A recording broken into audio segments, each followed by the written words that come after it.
I'm seeing you strong, independent, ang lakas ng personality mo, 'no, mas tumapang ka, mas lalong gumanda yung aura mo mga babes, 'no. So nakikita natin dito na mas tumalino ka rin, mas naging lalong confident ka rin, 'no, and I'm seeing that it looks like parang, nasa 100% ang iyong lakas, 'no, ayan, oh, parang taguro lang.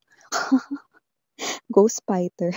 So yun nga nakikita natin dito mga babes, so ghost fighter, possible na meron ditong ng-ghost sa inyo 'no, but you are a fighter, okay? Possible na napaglabanan mo na ito, yung emotional na feeling wala na, hindi ko na maaninag rito 'no. So it looks like, okay, you're fine, you're okay, you're strong, you're independent,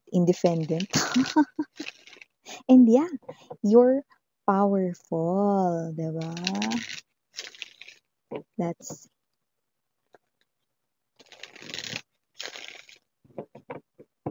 okay.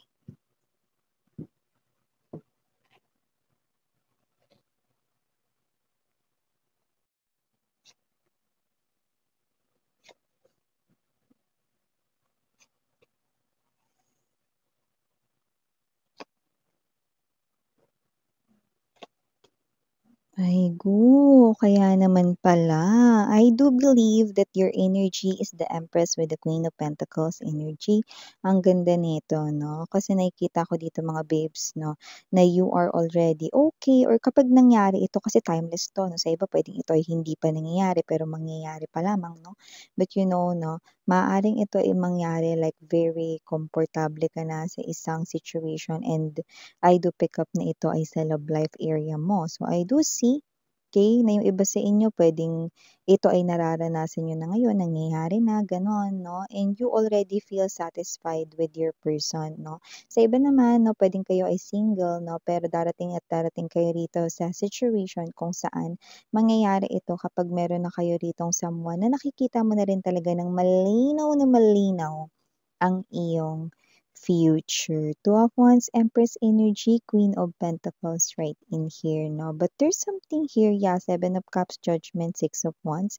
I'm gonna explain it sa inyo later, no? But let me lay all, yeah, look at that. See, we have the Five of Cups energy, Seven of Cups, yeah, Knight of Cups. Okay. You know. Page of Swords energy. Okay, so we have here this Ten of Wands right in here, bottom of the deck. Let's see. Ayun. Okay. Five of Swords, Seven of Wands, Tower. Yan, no? Hi and hello dear collective, my name is Yan. Welcome new subscribers, returning tambayers. Thank you sa inyong walang sawang love at support for me. At kung hindi nyo pa na-subscribe pa po tayo other channel, link is down below sa ating description box. So if interesado, i-click lamang yung link na yan para kayo ay mapunta there. At araw-araw ay nag-upload tayo doon ng collective readings for all signs. Na reminders din tayo na wala po tayo ditong gender. So babae, lalaki, LGBT, lahat po ay welcome. No? At pwede nyo rin pong pagpalit-palitin ng mga rules kasi possible talaga magka-swap-swap kasi general reading po ito. And at the end of the day, kagaya ng binanggit ko kanina, no, timeless ito. So, pwedeng ito ay nangyari na sa iba sa inyo nangyayari na po ngayon, sa iba ay mangyayari pa lamang, no. At syempre, may free will kayo, no. Just take only what resonates na mga messages sa'yo. So now let's talk about this, no. Actually, I'm seeing someone here, no. Maaring meron ditong special occasion, like literal na occasion. Like pwedeng sabihin natin may birthday, may binyagan, may kasal, no. Someone na malapit sa inyo or someone na kilala ninyo, no. And nakikita natin dito, no, na posibleng invited rin ang iyo ritong ex-lover. Yan, no. Ang iyong ex ay imbitado rin doon sa nasabing okasyon na yun, na nakikita ko ritong nalalapit at yung iba naman kung hindi pa 'to nangyayari 'no, okay, nakikita ko rito 'no, na ito ay to be announced sa inyo 'no. Someone 'no, na meron ditong occasion 'no, na magaganap 'no, and I think yung occasion na yun 'no, ay prepare 'no, ng someone na parehas ninyong kilala 'no. So nakikita ko parehas kayong imbitado rito 'no, at nakikita ko rito mga babes 'no, na puwedeng ito ay binyag ng inaanak ninyo, 'no, or birthday ng parehas ninyong kabarkada, kaibigan dito 'no, or baka naman, kahit na sino. 'No, na inimbitahan na rin dito ang inyong ex-lover 'no. Pero yung iba doesn't have to be na yun ay specific na occasion kagaya ng birthday, kasal 'no, or binyagan 'no. Kasi dito nakita ko 'no, na araw-araw ise-celebrate mo yung parang pagkapanalo mo sa love life because with the Empress energy, I think kapag nangyari ito, you already found the one or the right person for you, 'no? Kasi para makita natin yung Empress tapos Queen of Coins energy pa, 'no? So, ibig sabihin, 'no, puwedeng kung sino man yung kasama mo ngayon, puwedeng nakikita mo na talaga yung true love sa kanya, 'no, at willing ka na talaga, 'no, na maging, parent, 'no, ng magiging future ninyong mga anak, 'no. Yung iba sa inyo puwedeng literal na may anak na kayo ngayon, just take how this resonates. Basta 'pag nangyari ito, naglo-look forward ka na 'no, sa iyong bright future with this new love, new person right here. Two of Wands, Empress, and Queen of Coins energy 'no. You already have this in your vision 'no, to create a happy family together with the new one 'no, or with your new love right in here 'no. And nakikita ko dito na balak ka pa man din sana 'no, na i-approach or kung ito man ay isang klase ng special occasion 'no, tatangkiin with the Six of Wands energy judgment card right here 'no, tatangkain ng inyo ritong past lover 'no, na lumapit sana sa inyo rito 'no. So, nakita natin dito na kung sino man 'tong past lover na ito 'no, yan man ay special occasion 'no or hindi 'no, hindi matutuloy ang paglapit niya sa inyo 'no. Dahil bago siya makalapit mga bibs 'no, nakikita ko rito 'no, na wala talagang pagkakataon 'no, na puwede ka niya ritong makausap ng kayo lang sapagkat itong sitwasyon na 'to 'no, ay nakikita ko 'no, na meron ka ritong kasama at yun nga ay ang iyong bagong minamahal. New love 'no, yung nafi-feel mo na gusto mo na talagang maging future spouse or yung iba sa inyo puwedeng may asawa na talaga kayong literal 'no, or asawa niyo na ito 'no, or may relationship na kayo gano'n 'no.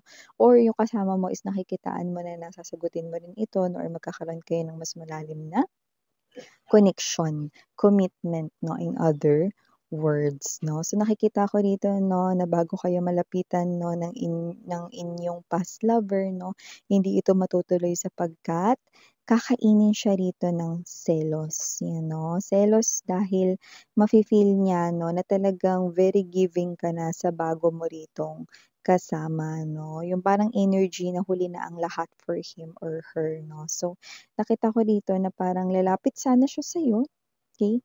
Tatangkain niya sanang lumapit sa'yo 'no, pero hindi niya kakayanin 'no, kasi magseselos siya rito dahil kahit na siya ay nasa, ilang hakbang 'no, mula sa'yo mararamdaman niya rito na talagang minamahal mo na ang bago 'no, because your energy, okey, speaks yung iyong pagmamahal 'no, sa iyo ritong bagong love 'no. And with the Seven of Cups energy right in here 'no, Five of Cups 'no, and there's this Knight of Cups energy 'no, parang ito yung klase ng energy na parang bukod sa nagseselos siya rito 'no, na hindi na kayong dalawa 'no, at parang ito siya mga babes na hindi siya makapaniwala rito na naka-move on na talaga kayo ng tuluyan sa kanya rito 'no. Parang nasa isip niya kasi rito parang kahit na sino rito na parang, lumapit sa'yo, magtangkang manligaw sa'yo na parang hindi mo papansinin 'no, dahil ang nasa isip niya rito 'no is yung iyong dating ugali 'no. Siguro nakita niya rito yung pagmamahal mo na puwedeng mga babes, may itsura ka kasi 'no, sinasabi niya ito dito sa ating reading 'no. So, parang kahit na kayo pa 'no, may mga lumalapit din sa inyo or yung iba hindi naman talaga lumalapit 'no, parang may ibang mga nagkaka-crush, nagkakagusto sa'yo 'no, at alam mo yon 'no, para kang isang honeybee na nilalapitan ng mga bubuyog 'no, or something na possible na hindi mo yun alam, but your past lover knows that 'no, and parang okey lang, maglaway lang kayo dito kay collective kasi kahit anong gawin ninyo, ako pa rin naman ang gusto niya at hindi niya kayo papansinin, which is true, okey? Yun talaga yung pangyayari way back before 'no, kaya nga very confident itong tao na 'to dito 'no, pero ngayon hindi niya na alam. Mm. Seven of Cups energy 'no, isa itong klase ng, energy mga bibs 'no, na nagugulumihanan 'no, nagbago ka na nga talaga, hindi na ako yung nakikita mo 'no, so parang gano'n yung energy ng iyong past lover dito 'no. So yung parang energy niya rito 'no, parang yung energy niya that with the Knight of Cups energy na gusto ka niya sanang offeran ulit rito 'no, na makipagbalikan, wala na. Because iba na yung nakikita ng mga mata mo 'no, iba na rin yung nararamdaman mo 'no, hindi na kagaya ng noon 'no. So nakakita rin tayo dito ng isa pang energy, kung maaalala ninyo natawa ako dito, we just heard that song. Tell me where it hurts, my baby, and I'll do my best to make it better. Yan 'no. Kaya naman kung sino man 'tong energy na ito 'no, mukhang meron ditong ibang nagkakagusto sa iyong past lover at mukhang itchapwera at hindi siya pinapansin dito. Excited pa naman sana yung tao na yun na kausapin siya 'no, pero wala sa mood 'no, in a bad mood ang iyo ritong past lover 'no. And I do pick up 'no, na itong energy na 'to 'no, is yung energy na may gusto sa kanya rito 'no. Pero sa iba, it could be the third party right in here 'no. Pero sa iba, possible 'no, na ito yung person rito na may gusto lang sa'yo ritong past lover 'no. So parang may energy rito na na excited siyang kausapin nito 'no. Maybe dun rin sa mismong araw na yun or maybe the day after 'no or sa mga sumunod na araw pagtapos ng insidente na 'to na hindi ka niya nakausap 'no. At yung energy niya ay talaga naman 'no na lugmok 'no or lupaypay rito 'no dahil nga nanghihina siya rito 'no dahil ang intention niya sana is makipagbalikan sa'yo 'no but you have new love na 'no and then this other person right in here 'no possible na pinuntahan siya, nilapitan, chinat 'no or tumawag 'no pero alam mo yung energy ng ito, Ten of Wands energy, "Wag na muna tayong mag-usap ngayon." Wag ngayon. Ayan 'no.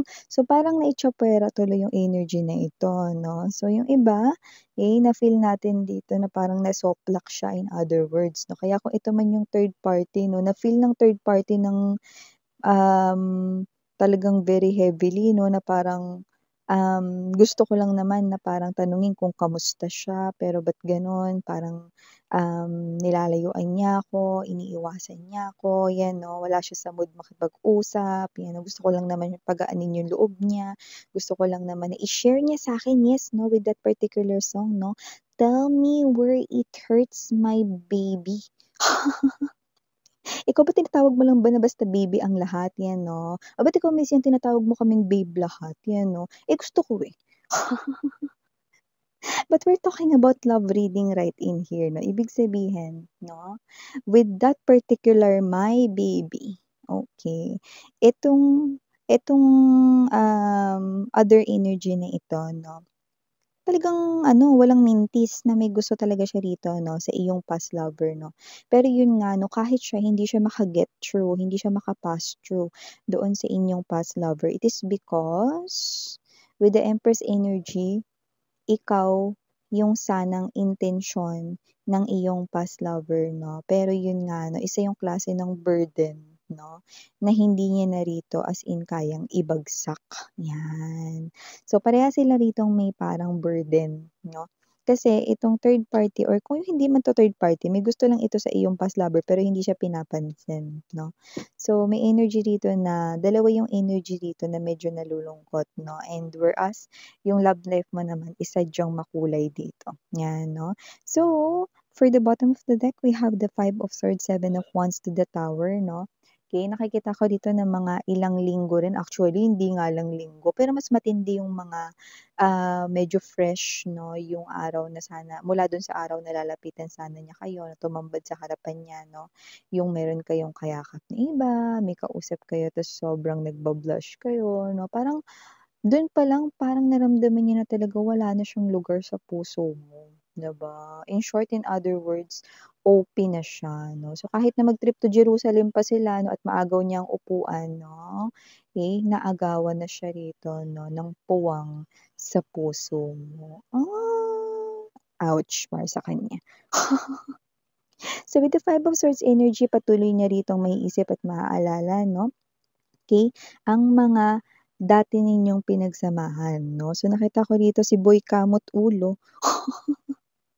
In other words, no, with the Seven of Wands energy, possible na before, nagtatalo na kayo, no, because meron ka ng mga hinala, no, and possible na in denial itong tao na 'to nag-cause rito, no, ng, pag-aaway, no, at yun na nga, no, naging, mitya ng inyo ritong paghihiwalay, Tower card energy. Yan, 'no. So, gustuhin man niya ritong makabalik sa buhay ninyo, it looks like wala na siyang puwang dito because meron ka na ritong ibang minamahal, 'no, at nakikita mo na ang iyong future, 'no, sa taong ito. And you also feel so comfortable, 'no, and you feel that kind of unconditional, genuine love, real love, in other words, 'no, dito sa bago mo. I know you've been waiting for this. Yes, we do have here initials, 'no. So, are you ready? We have here letter D. We also have here the letter S. Andito rin po ang letter M. We also have here the letter R. Plus, we have here the letter U. We also have here the letter N. And last but not the least, we have here the letter G. So yeah, these are all the messages we've got right here for you, sweethearts. Thank you so much for your time here, babe. And again, I'm Mariana on Sarang Love and Light. Annyeong.